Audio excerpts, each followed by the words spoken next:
ये कहने में बिल्कुल भी गुरेज नहीं है that sir we in India today pay taxes like England to get services like Somalia. हम जहां चांद पर पहुंच गए, यूपीआई से गोलगप्पे खरीद रहे हैं, लेकिन हमारी सरकारी बैंकिंग व्यवस्था 80-90 के दशक से बाहर नहीं आ पा रही है। Remove tax on disability pension on armed forces. Sir मेरा चौथा सुझाव जो माननीय वित्त मंत्री जी के लिए है वो ये है कि legalise virtual digital assets as an asset class. देश का मतदाता अपने नेताओं को हायर कर सकता है तो वो नेताओं को फायर करने की शक्ति भी उसे मिलनी चाहिए। बढ़ती महंगाई, घटती कमाई, यानी कि हमारी आमदनी उस दर पे नहीं बढ़ रही जिस दर पे भारत की महंगाई बढ़ रही है। कि इस देश में 90% एयर ट्रैवल 2 एयरलाइंस के पास, यानी कि एक हमने डुओपोली क्रिएट कर दी कि वो मनचाहे दाम पे मनचाही सर्विसेज देंगे, क्योंकि कोई कंपटीशन ही नहीं है, कोई प्रतिस्पर्धा नहीं। राघव चड्ढा के बारे में बताने की कोई ज़रूरत नहीं। जितनी बार ये नाम लूँगा राघव चड्ढा, शायद आप यही समझेंगे कि यार नाम क्यों ले रहे हो, आगे बोलो।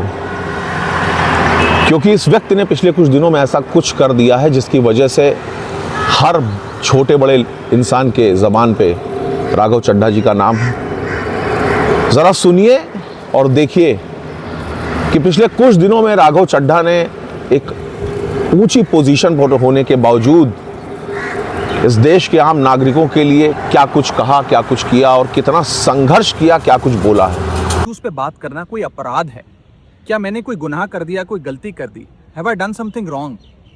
ये सवाल आज मैं इसलिए पूछ रहा हूं क्योंकि आम आदमी पार्टी ने राज्यसभा सेक्रेटेरिएट को ये कहा है कि राघव चड्ढा के पार्लियामेंट में बोलने पर रोक लगा दी जाए। जिन लोगों ने आज पार्लियामेंट में मेरे बोलने का अधिकार मुझसे छीन लिया, मुझे खामोश कर दिया, मैं उन्हें भी कुछ कहना चाहता हूं। मेरी खामोशी को मेरी हार मत समझ लेना। मेरी खामोशी को मेरी हार मत समझ लेना। मैं वो दरिया हूं जो वक्त आने पर सैलाब बनता है। मुझे जब जब पार्लियामेंट में बोलने का मौका मिलता है, मैं जनता के मुद्दे उठाता हूं और शायद ऐसे टॉपिक्स उठाता हूं जिसे आम तौर पर संसद में नहीं उठाया जाता है। लेकिन क्या जनता के मुद्दे उठाना, पब्लिक इश्यूज पे बात करना कोई अपराध है क्या? मैंने कोई गुनाह कर दिया, कोई गलती कर दी? Have I done something wrong? ये सवाल आज मैं इसलिए पूछ रहा हूं क्योंकि आम आदमी पार्टी ने राज्यसभा सेक्रेटेरिएट को ये कहा है कि राघव चड्ढा के पार्लियामेंट में बोलने पर रोक लगा दी जाए। जी हां, आम आदमी पार्टी ने पार्लियामेंट को ये सूचित किया है कि राघव चड्ढा को पार्लियामेंट में बोलने का मौका ना दिया जाए। अब भला कोई मेरे बोलने पर रोक क्यों लगाना चाहेगा? मैं तो जब बात करता हूं देश के आम आदमी की बात करता हूं।